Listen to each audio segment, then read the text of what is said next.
March 14, 2012, my son Thomas lost his battle with the disease of addiction. I now belong to a club that no parent should ever belong to.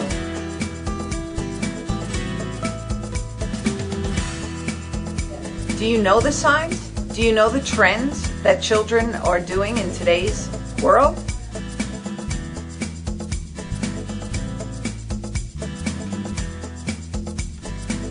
Do you know the signs and symptoms? Do you know the signs and symptoms of drug abuse? I want to empower and educate Long Islanders by bringing a force of professionals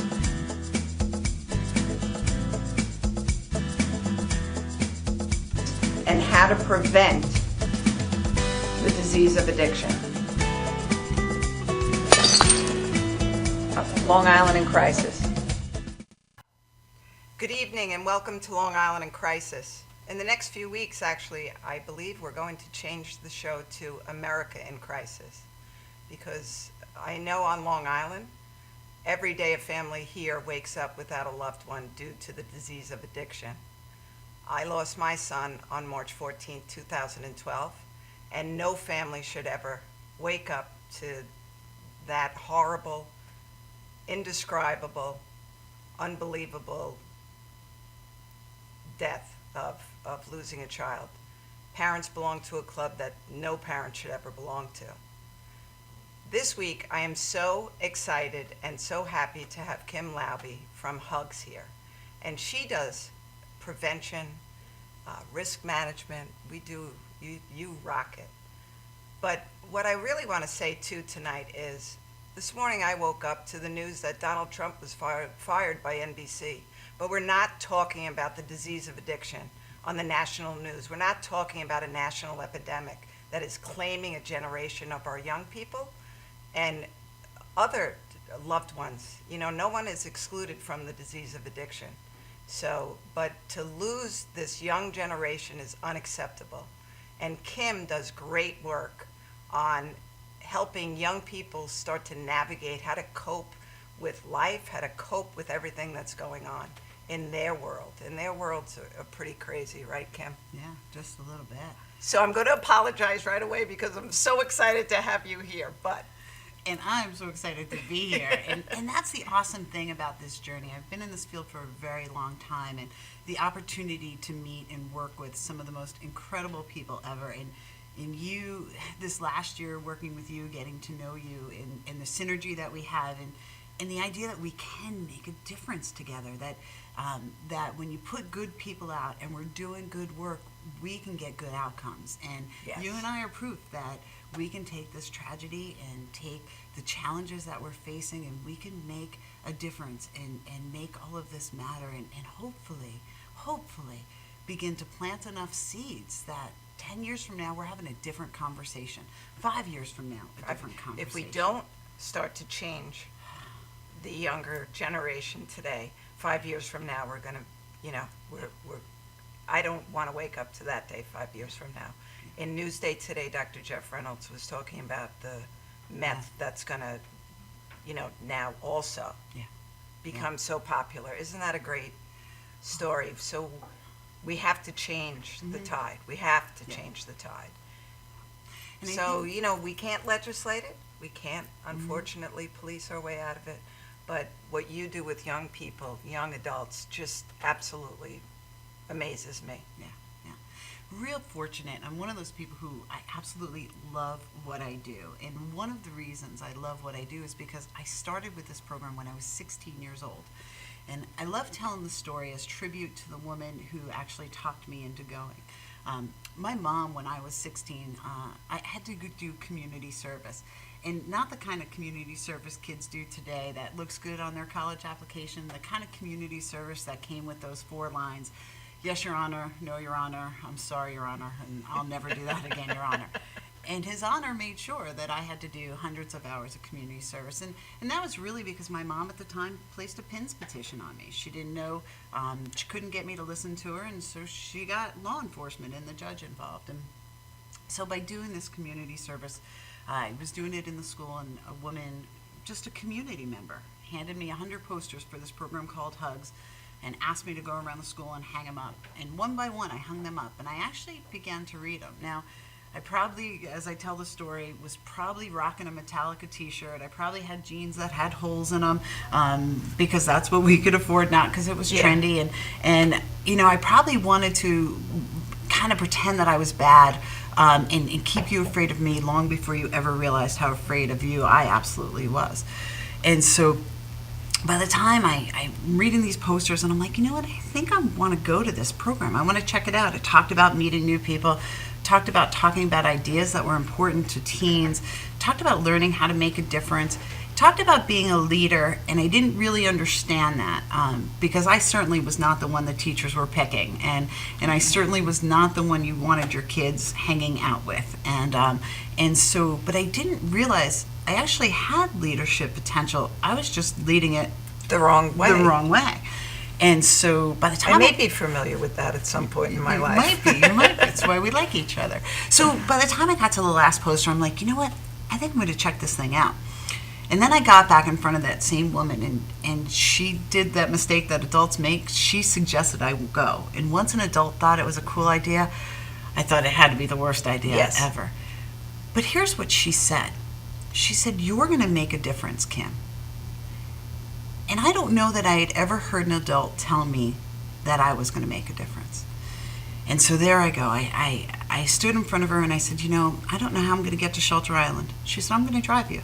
I said, I don't know how I'm going to pay the money to attend this leadership conference. She said, I'm going to pay for you to go. I said, well, my mother's never going to let me go. And she said, I'll talk to her. And every time I sold myself out and said, nope, it's not going to happen, she found a way to just get right around it and make sure I show up, and I went. And when I was 16 years old, my life changed out there at that campsite. I showed up. It was all the happy kids, all the good kids, all the kids that the teachers always picked first. And I thought, well, I don't belong here. There's no way. And by the end of the weekend, I knew I had found home, a place that was unconditionally supportive and nurturing, and I could learn about me and talk about this thing called life that was going on, and learn a new set of skills and ideas and a practice that I had never known before. I didn't know how to cope with things or deal with things or navigate through feelings or strategies for success. That was stuff that I always felt everybody just kind of knew, and I didn't. Yeah, unfortunately, a lot of kids think that way. Yeah. And in this fast-paced world with parents working, certainly both parents working, and last week you and I, and to listen to the kids say, my parents say they hear me, but they're not listening to me. Yeah. Wow. Yeah. Real powerful stuff.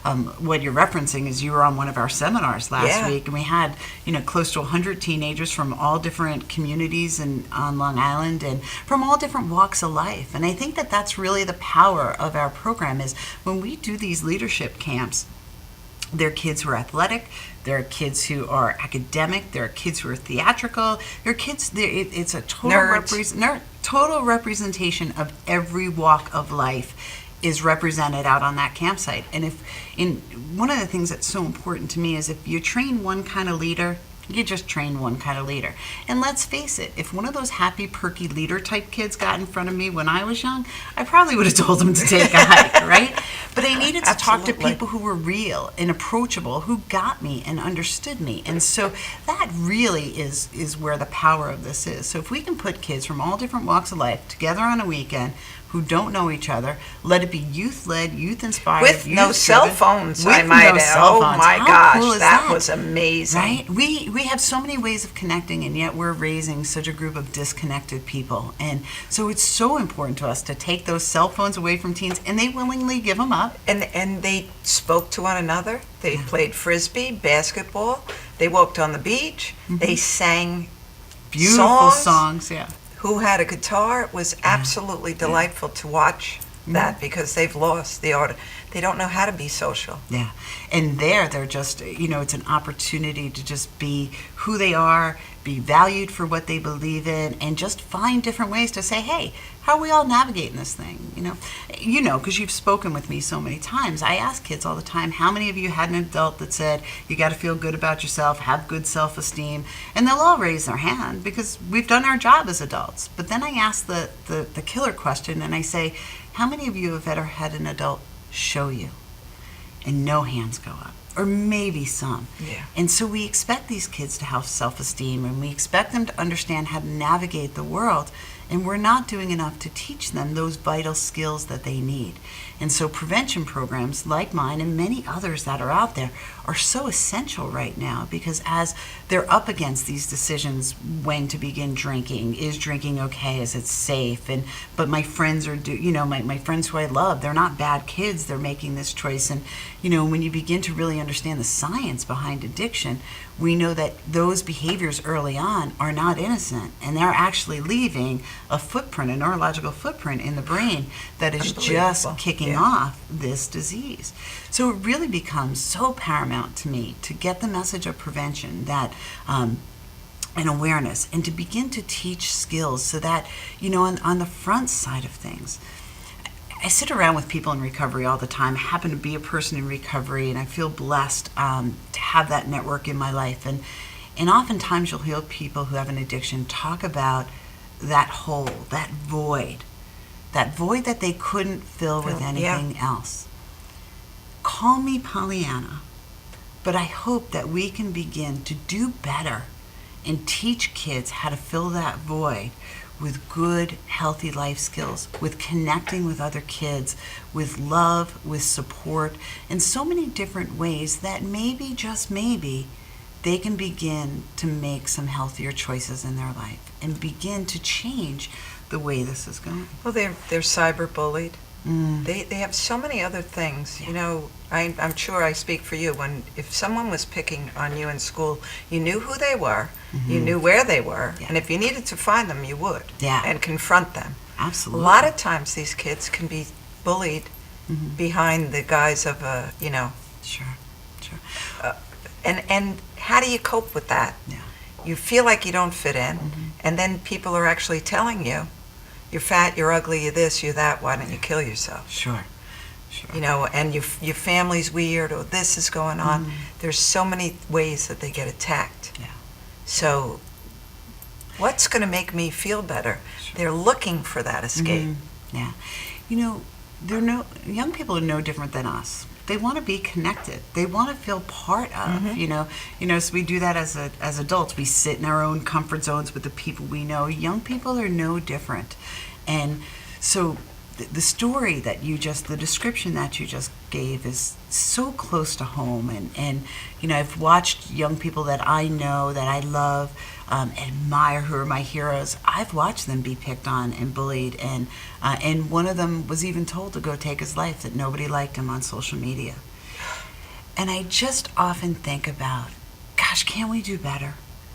We can do better than this. And we've kind of created a sarcastic culture, and sarcasm's awesome. I grew up with it, right? Absolutely. And there's kind of this way, though, that we've taken joking to a whole new level. And when it comes to social media, to text messages, it's really difficult for kids to translate the feelings and what that really means. And so a great example is why we had to come up with emojis, to begin to explain to people that we were, just joking on something, or put that little smiley face, winky face to kind of explain it. But when you're navigating and trying to decipher what that all means, boy, those are some real challenging times. Yeah. And we grew up in challenging times, and yet I don't know that I would want to trade them for what the kids are faced with today, because they're bombarded from every avenue 24/7. Yeah. And the need to perform, and the need to perform really well. Yeah. Huge challenges, huge pressure and stress on them. We'll be right back after this message.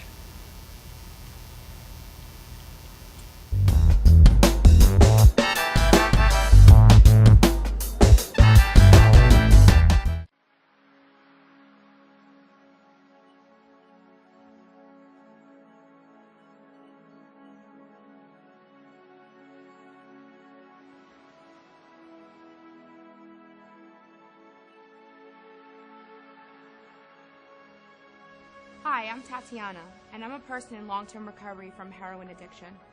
It was really, really hard, waking up in the morning, not knowing what to do, needing my next bag. I was so lost, but I'm here today to tell you that there is a solution.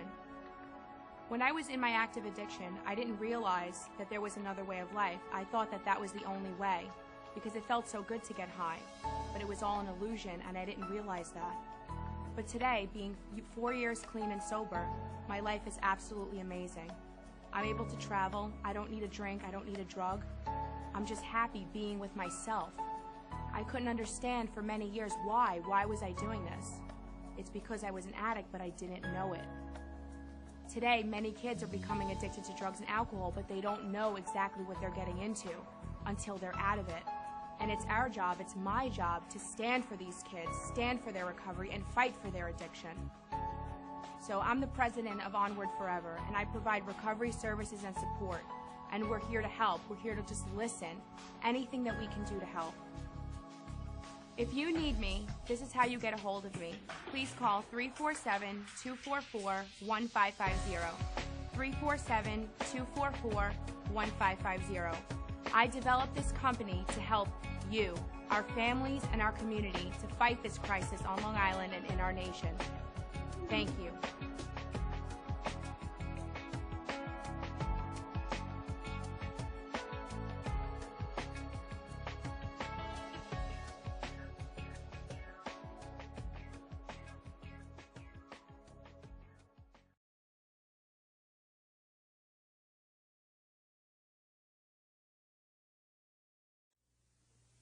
To make the donuts. Dunkin' Donuts are always fresh.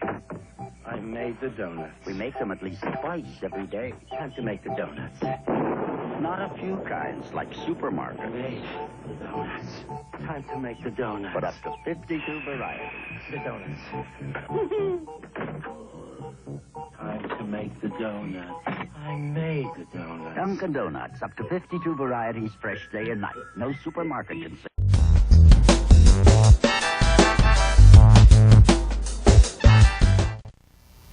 Welcome back to Long Island in Crisis, and I'm sitting here with the amazing Kim Laube. So, the kids connected 24/7. They're being bombarded from everywhere and everyone, and too much stress in their lives, and they don't know how to take a step back and unplug. But that weekend on Shelter Island, going into our family groups, and the student leaders that you have created, oh my gosh. They're great.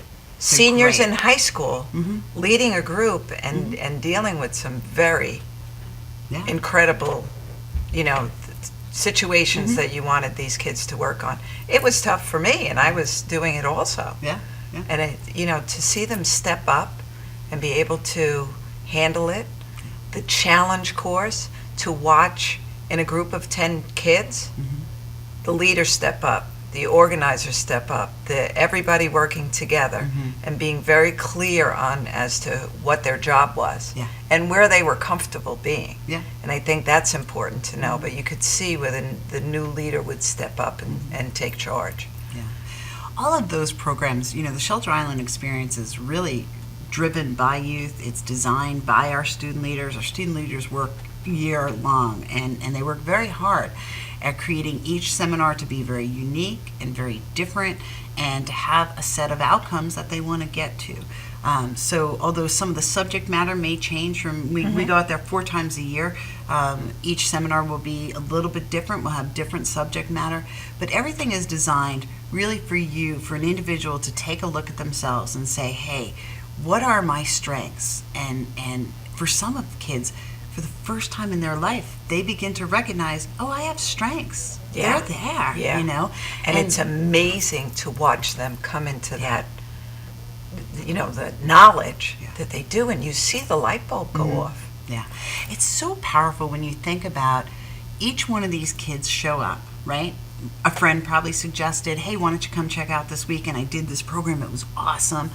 Maybe a teacher said, hey, you'd really be good out there and make a difference. And, for whatever reason, they show up out there. And all they have to represent themselves is just who they are. Yeah. They don't have history. Nobody knows what group or clique they belong back to in their school. Yeah. And so they just get to show up and say, this is it. Right. And the whole weekend is really designed for them to look at, how do you show up? And all of those challenge courses, I just love those, because we have a moment, each one of them has a little frustration sometimes associated with it, which gets you, okay, if I'm frustrated, how am I showing up as a leader? how did Johnny show up as a leader? And it gives them the opportunity to see some real great examples of how kids say, yep, this is how I'm going to facilitate this process right here. Teaching young people to have a voice, to Yes. say, right? Because that's really important in being a leader. And if for some kids, they kind of stay on the outside of the group. And how do we Or they'll teach them? mumble. They'll mumble their idea. Yeah. And I caught them doing that a few times. And just say, shout it out. Yeah.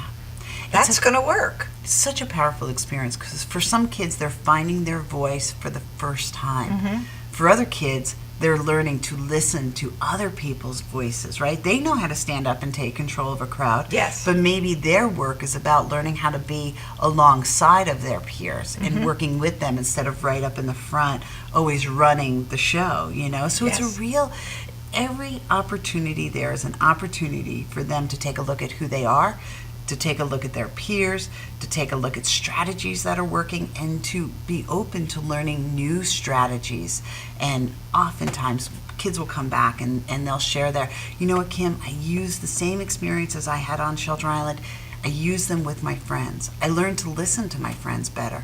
I heard the feelings my friends were talking about instead of just trying to give them advice or telling them what they should do in their life. I really learned to listen to where they were at and what they were going through. And I'm going to hope that even when they're engaging with their parents, that they find a different way to communicate. Yes. Instead of the whatever, when how teenagers can very easily get frustrated and turn themselves off. But to take a step back and say, all right, she's not hearing me this way. Yeah. How can I come back and have my mom and dad speak to me? I was just also really amazed at some of the really incredible life problems that they already have at such a young age. Sure. Such a young age to be saddled with tremendous problems. Yeah. Yeah, and for so many of them, they don't even recognize how strong they are. And They don't. Yeah, and I've heard, I say all the time that they're my heroes. I listen to, and these are kids who are not identified as young people who have issues or have problems, but anytime you put 70, 80, 90, 100 of us in the room, there's going to be some stories there, And, Incredible. And some of their stories, as I've listened to them over, I always say I never know when I'm the teacher or when I'm the student because Yeah. I learn so much just by listening to them and watching their courage and their strength and even just their strength to stand up and do what they believe in. Like, how powerful is that? They can stand up and say, you know what? I believe in making a choice to be drug and alcohol free, and I want to positively influence my peers to do the same. I want to be that change maker in that world, and we need more change makers out there. We need to create an army. Yeah, and this is some of it. These are young people learning to say, hey, wait a second, I want to do different. I want to do better. I want to go out and do what I can to make the world a little bit more inviting to my peers, to make a safer environment for my peers, and to just stand for something that's a little bit And different. how to have fun How to have fun. without. How much fun do we have? We have so much fun. Yeah. It's, but why do you need to add a substance? Sure. And if you don't get to the root of why you're adding the substance, because that's, I can speak from my own experience, having my son lose all three grandparents and his dad and I divorced, and him not being able to communicate the feelings that he had to the therapist that I brought him to, not being able to do that, but finding other kids that had other sets of problems, and they all found marijuana that took them away from what they, and unfortunately, my son didn't have the shut-off valve. Me neither. Me Right. neither. So, and that's to be in pain and then be struggling with always wanting more of something that you're not supposed to be doing anyway, and giving up on the things that you love to do, sports or, whatever that may be. But a lot of these kids are also dealing with maybe mom or dad has a substance abuse problem, or grandparents, or another sibling, and they all shut down. And you're showing them the way to open that door. And it may not be in their family that they can have those conversations. It may be with a teacher. It may be with their hugs kids that they've met from all over the island, that I'm quite sure will be lifelong friends. Absolutely. Absolutely. They're together all the time. As a matter of fact, I just left my house and there were a bunch of them in my pool. Finding ways to keep connected and to continue to find that supportive network. As you're talking, one of the things that we all like to feel happy, right? Yeah. Don't we? We just like to feel happy. And in our fast-paced world that we live in, and let's face it, we live in one of the most expensive places there are. Yes. Many parents are working 2, 3, 4 jobs just to sustain out here. We kind of live in an area that's really drawn to tourism, and so, especially out by me, it's party in the Hamptons or go to wine country. And Right. that's the East End experience in a lot of ways. We've learned to just make alcohol so much part of our culture, and again, and for adults, that's okay. When our young people are constantly seeing us adults socializing by using alcohol all the time, or that's the only way we can party, then we never question whether or not it's healthy or unhealthy. And unfortunately, the rate of underage drinking in Suffolk County is higher than the national, higher than the Yeah. state and the national norms. And part of that has a lot to do with our demographics and our area and the culture and what we consider normal here, the amount of alcohol we're exposed to, the amount, the density. Commercials. Sure. But a 2-year-old or even a 1-year-old knows how to swipe your iPhone. Yeah. They are very engaged in noticing everything that you do Yeah. at a very young age. So those are babies, those are infants. So if every social event that you have at your home or that you go to as a family, starting from when they're babies, they see Sure.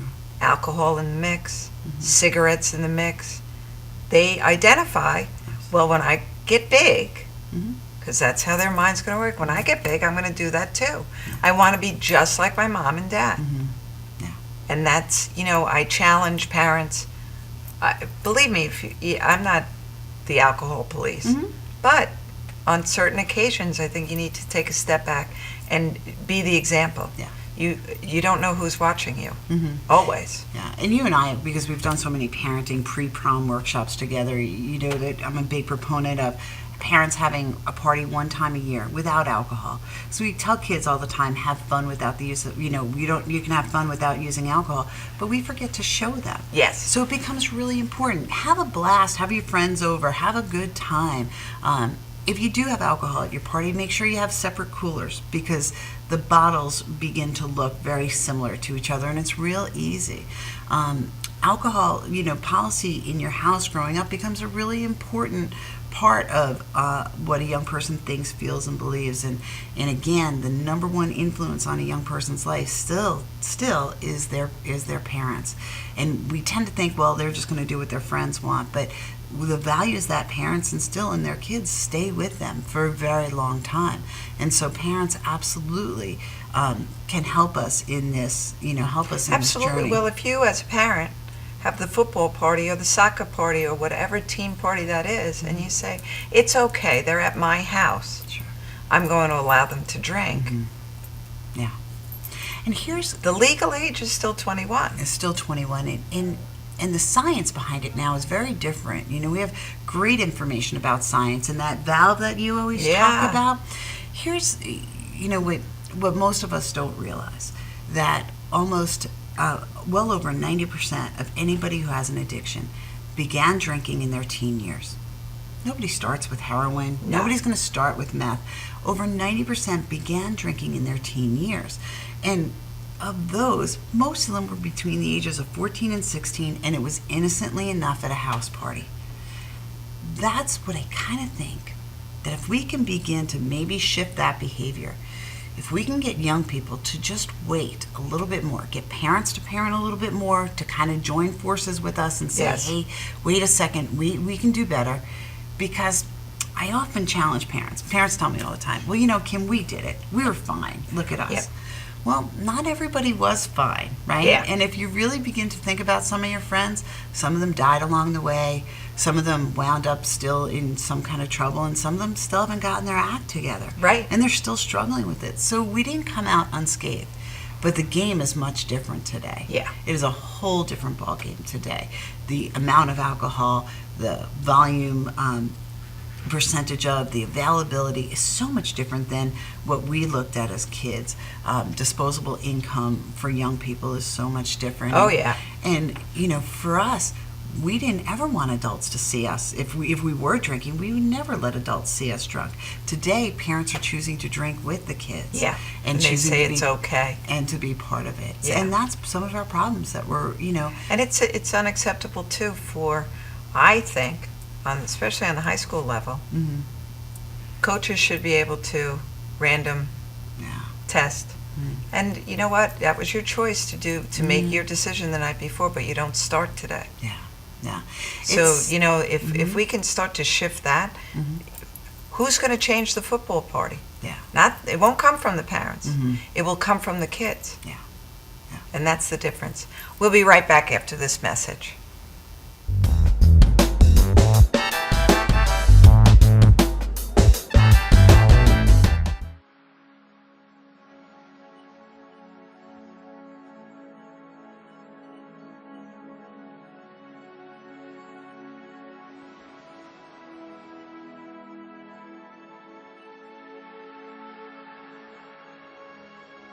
Hi, I'm Tatiana, and I'm a person in long-term recovery from heroin addiction. It was really, really hard, waking up in the morning, not knowing what to do, needing my next bag.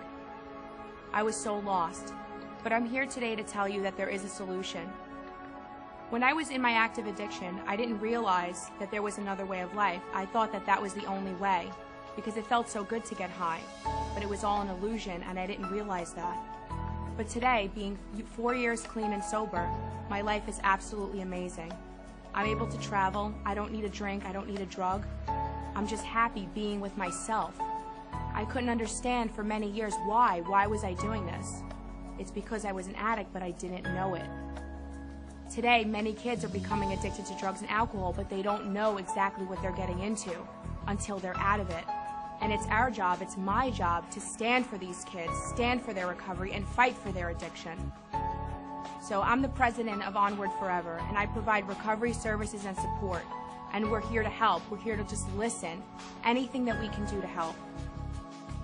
If you need me, this is how you get a hold of me. Please call 347-244-1550. 347-244-1550. I developed this company to help you, our families, and our community to fight this crisis on Long Island and in our nation. Thank you.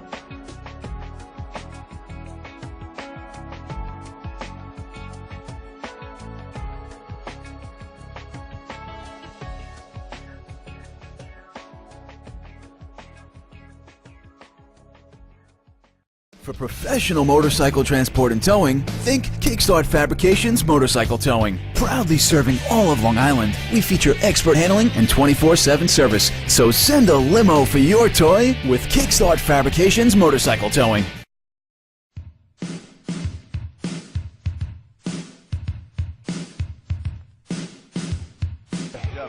Yo, what's up, y'all? This is me, GMC, in the place to be, the greatest MC in history. There will never be an MC greater than me.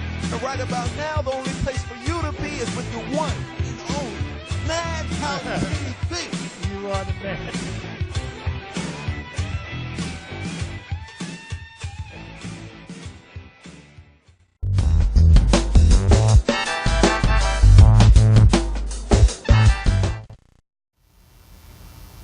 Welcome back to Long Island Crisis.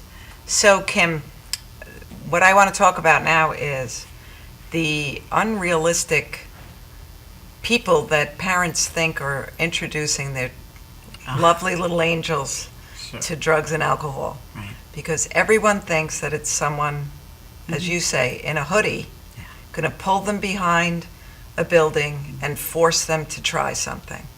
When indeed it's going to be their friends who's going to say, I found this in my brother's room, or I picked this up, let's do this. And them not having the wherefore to say, I'm not doing that. Sure. You know? So we spend a lot of time talking with parents, right? Sometimes our parenting strategies, because we try and do the best we can, right?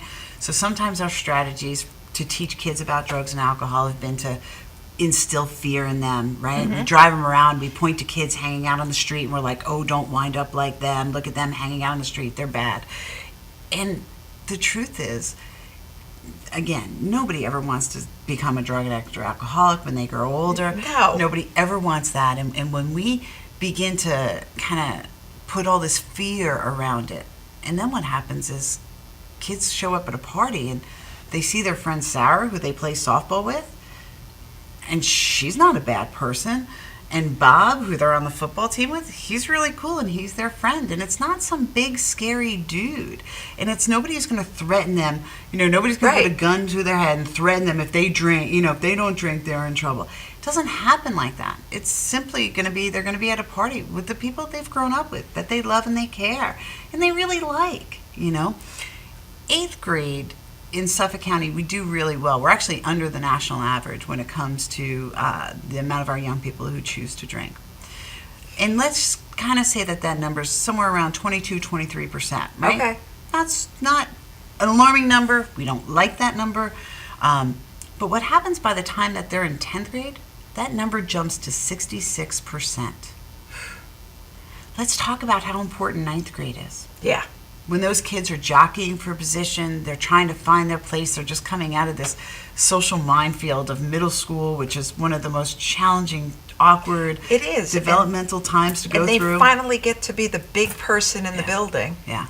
And then they are knocked down. Talk about, especially, I know my sons in from 8th grade to 9th grade, huge growth spurt, Oh, yeah. all of those things going on, coping with how do I feel in this new body that I may have, Yeah. and fitting in, coming into high school and being teased by juniors and seniors because that's your place in the world right then. That's never going to change. But being able to cope with all of that. Yeah. And we're back to that coping with all of Coping that. mechanism, right? And they need to fit in. They need to be accepted by their peers. Yeah. And they are willing to almost do almost anything Sure. to fit in. Sure. And if their peers are doing it and they're not seeing any big consequences, then it doesn't seem like a threat. Right. If we're just out there on a Friday night and, so you kind of see your culture doing it, your peers are doing it, you see it all around in the community level, you see it around in your family, and we stop questioning, is it harmful to our health? Because we're not really seeing the health consequences at first. Yeah. And for whatever reason, and we know some of the science behind that reason, but a group of kids will go out and drink alcohol for the first time, second time, third time, and some of them will wind up never having a problem. But for 1 in 9 of them, we just kicked off their addiction. Yeah. We just jump-started it when they don't have that valve, that switch to turn it off. And I often think if there was any other disease out there, if there was any other health consequence out there, that if we really began to study and say, what is a common denominator? Yeah. Well, we know with addiction, the common denominator is the age that a young person begins drinking. We know that that's a huge predictor. And unfortunately, we still don't go at that information enough. If we were talking about any other medical illness, any other disease, this would be one of the largest red flags we would see, right? And we would work to build in education and science behind it and get good education in the schools. And education and awareness and knowledge alone are awesome. When they're coupled with good positive experiences, then that's really dynamite. And coupled with the community coming together and wanting that yeah. for every child in their community. And unfortunately, we know, and I know this just from my tiny little program that I run, budget cuts happen. Yeah. And oftentimes the funding goes to triage and treatment and well needed and well deserved. But programs like the arts and education and their outlet, their creative outlet. Yeah. Kids need to run around and have fun. That's instinct. Yeah. They have a lot of energy. They need to get rid of that. And they learn teamwork. Yep. They learn cooperation. They learn a lot of things doing that. And they learn how to have natural highs. Yeah. How awesome is that? Like that feel-good kind of stuff where I feel really connected. And young people have 4 different areas. Each one of us came into the world and we had 4 different areas that protected us. We had our family, we had our friends, we had our school, and we had our community. And for any one of us, if things go well on all 4 of those domains, boy, life is awesome. Yeah. And we're protected from any outside influence, because if I'm at home and I feel like, wow, this is a really cool place to be, and I feel part of this family and we're doing great things, and I got this peer group and we're out making a difference in the community and in my school, people recognize me, they know and I'm being rewarded for doing good things. And even in my community, I challenge people to go back to that community parenting, right? Where I often talk about my grandmother when I give my workshops. It was her job to hang outside of the window in Brooklyn and yell at everybody. And you were in trouble, you knew if you were in trouble long before you ever got home. Oh, my goodness. I always say that. I could be 3 blocks over and you walk in. What?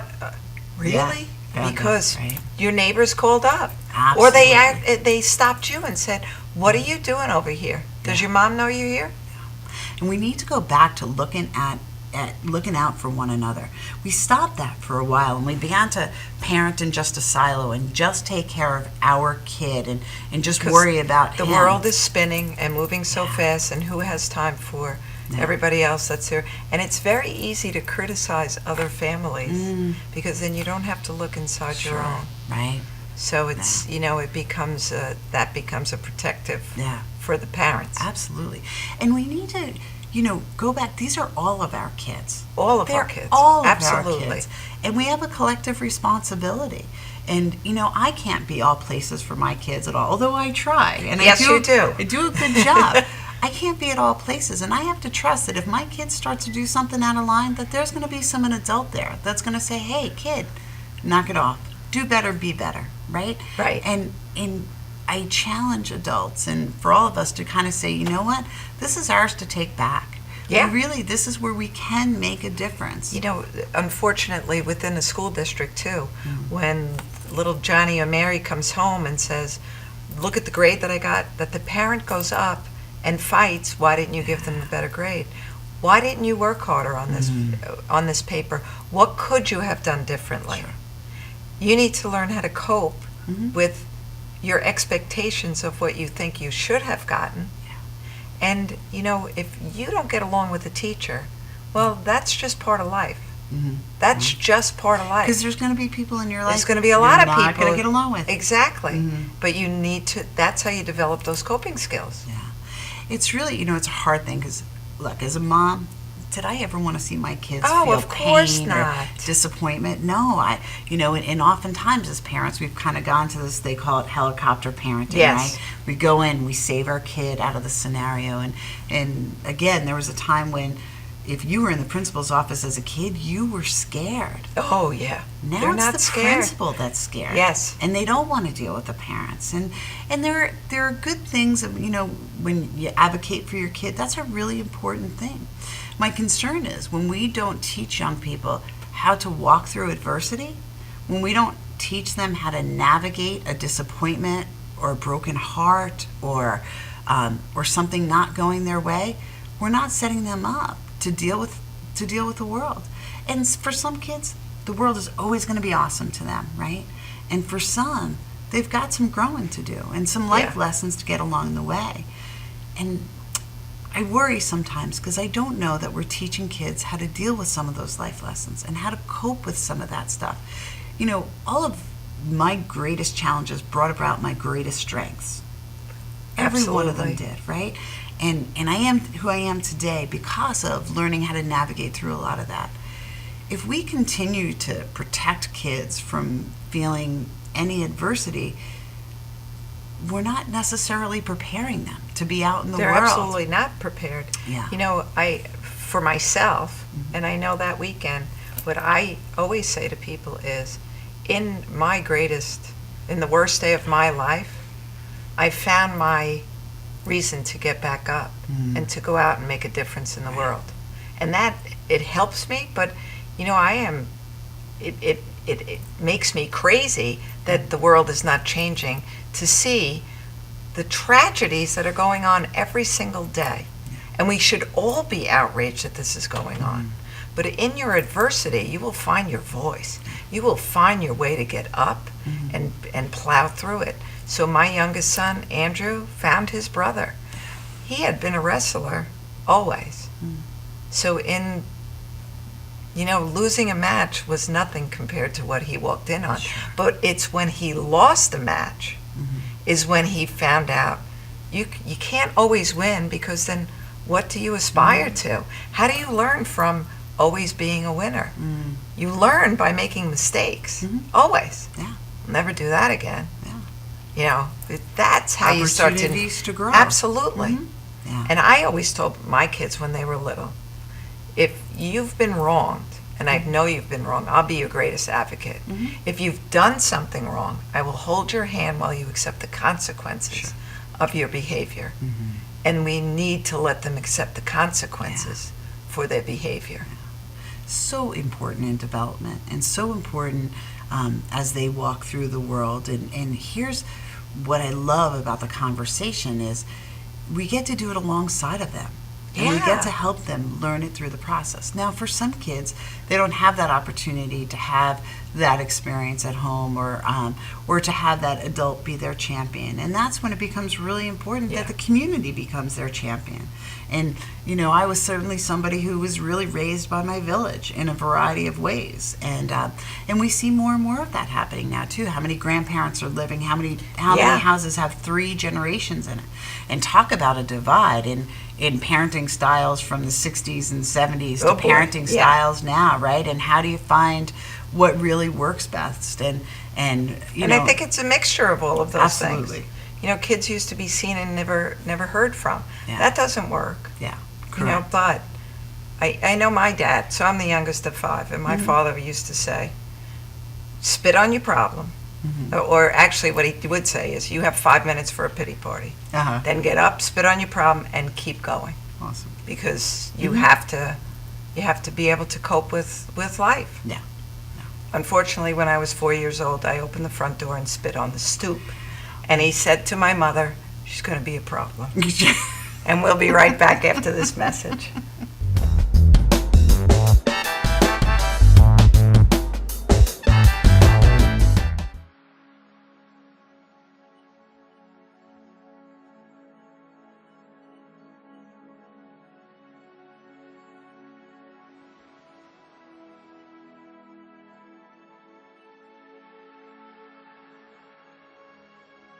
Hi, I'm Tatiana, and I'm a person in long-term recovery from heroin addiction.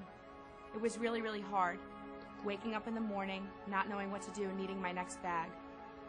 I was so lost, but I'm here today to tell you that there is a solution. When I was in my active addiction, I didn't realize that there was another way of life. I thought that that was the only way, because it felt so good to get high, but it was all an illusion, and I didn't realize that. But today, being 4 years clean and sober, my life is absolutely amazing. I'm able to travel, I don't need a drink, I don't need a drug. I'm just happy being with myself. I couldn't understand for many years why was I doing this? It's because I was an addict, but I didn't know it. Today, many kids are becoming addicted to drugs and alcohol, but they don't know exactly what they're getting into until they're out of it.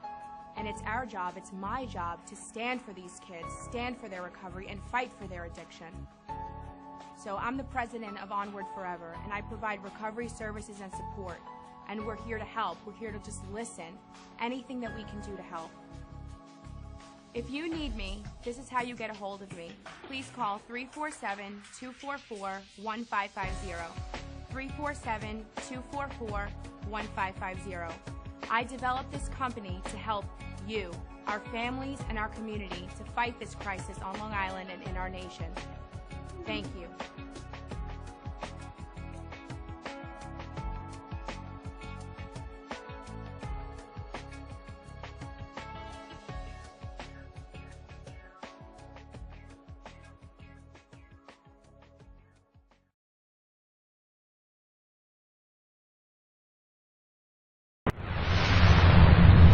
Hi, I'm Tom Mealy from Madhousetv, and when I'm not at the studio, I'm here at the Harrison Law Group. This is my real job. And this January 2015, Brett and I are putting together a show called Legal Straight Talk. It'll be aired on Cablevision as well as here at Madhousetv. You need to tune in. This information that we're going to be giving the public is the real deal. It's all about what you should do, what you shouldn't do. So tune in this January 2015 for a new episode of Legal Straight Talk.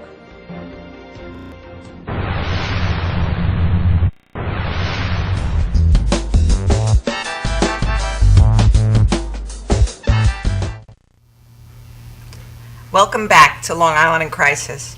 So, really part of what I've been trying to do coming into the summer is, unfortunately, when I was navigating through all of this, there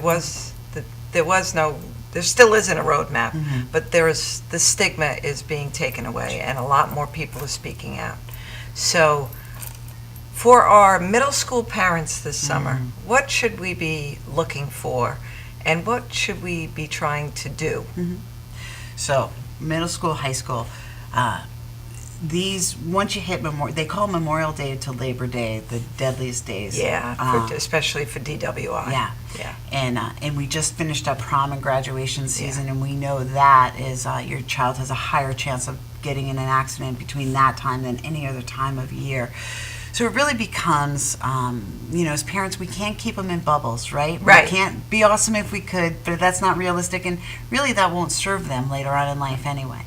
So we have to teach them how to navigate through this stuff, and parents are going to be up against decisions on what's too young to leave alone. Parents have to work, right? Yeah. And so when do they leave them alone? How long do they leave them? How do they check in? And all those questions can become pretty scary for parents as they begin to take a look at it. We also know that most young people in Suffolk County do pick up their first drink during the summertime. And oftentimes it's between the summer of 8th and 9th grade, right? And I will tell you, speaking all over the state to people in treatment, the overall age in which they started is 12. Yeah. 12 to 14.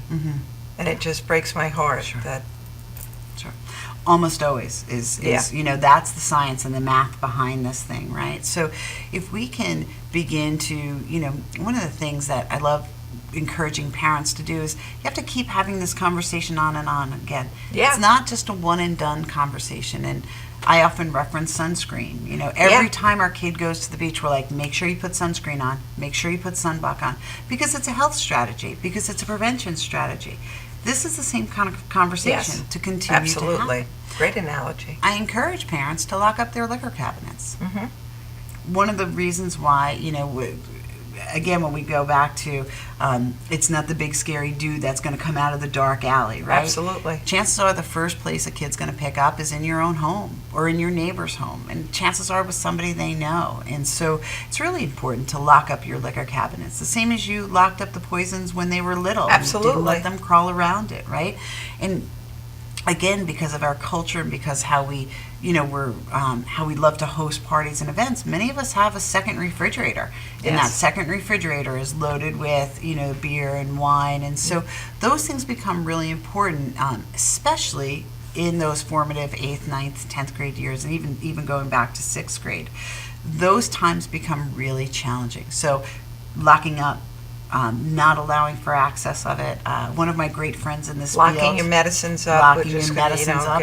Get a med safe. Absolutely. Yeah. I have a good friend in this field who says every time a young person drinks, there's an adult to be held accountable.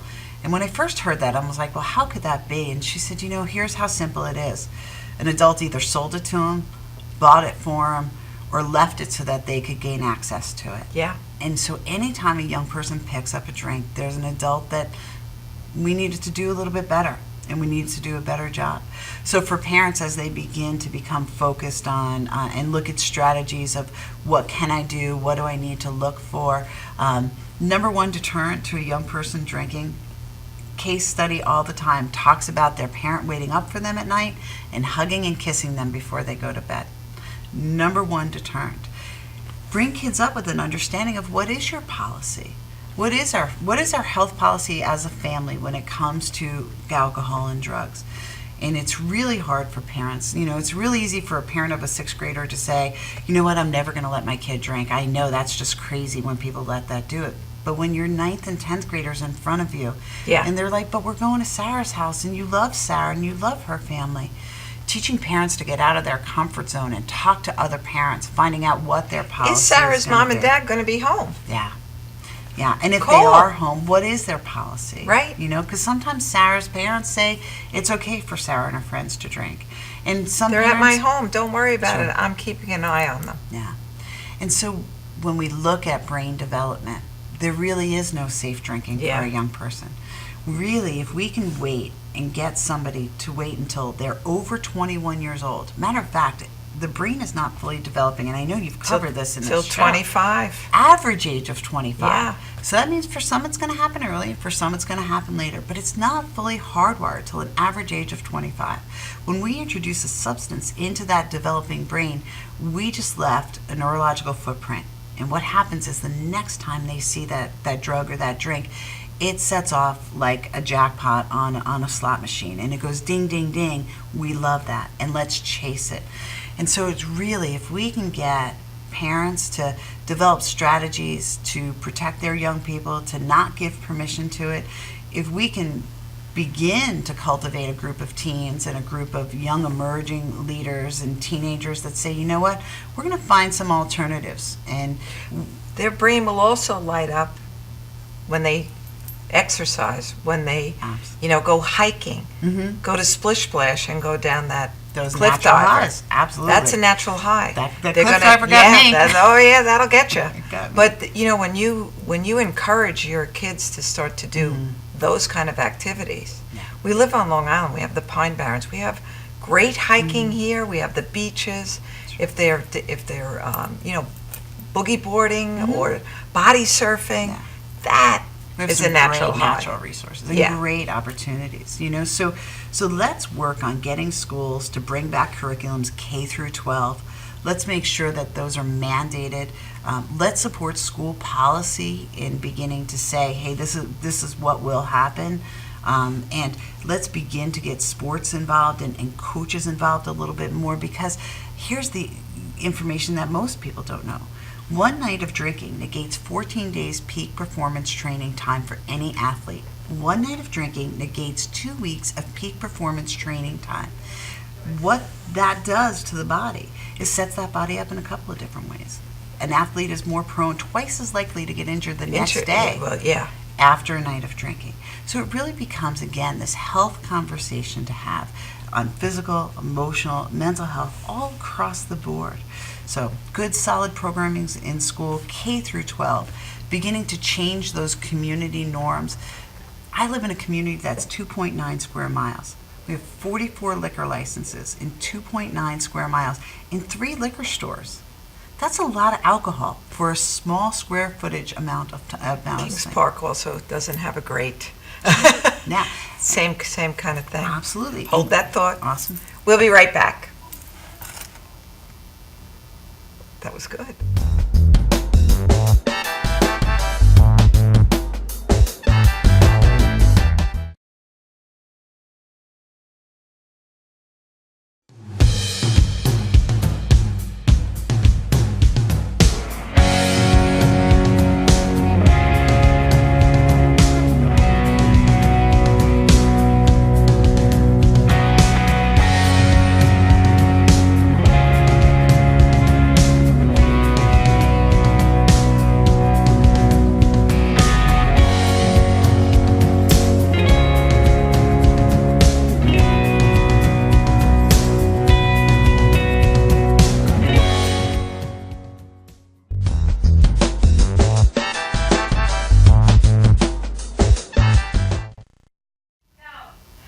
Welcome back, and thank you so much, Kim. You are going to have to come back because we have to continue this conversation. So what would be your greatest challenge for a parent this evening? Go ahead, take it out. Oh, empowering them to really trust their gut. If they see something, if they question it, keep questioning it and looking at it. And have the power to really stay big and love your kids enough to be in that place. Sometimes To be the parent. Yeah. Don't be their friend. They got a lot of friends. They got a lot of They got a friends. lot They of need friends. they need you to be their parent. Yeah. And I always know this. When you think there's something wrong, there's something wrong. Thank you so much for tuning in this evening, and I look forward to seeing you next week. Good night. Thank you.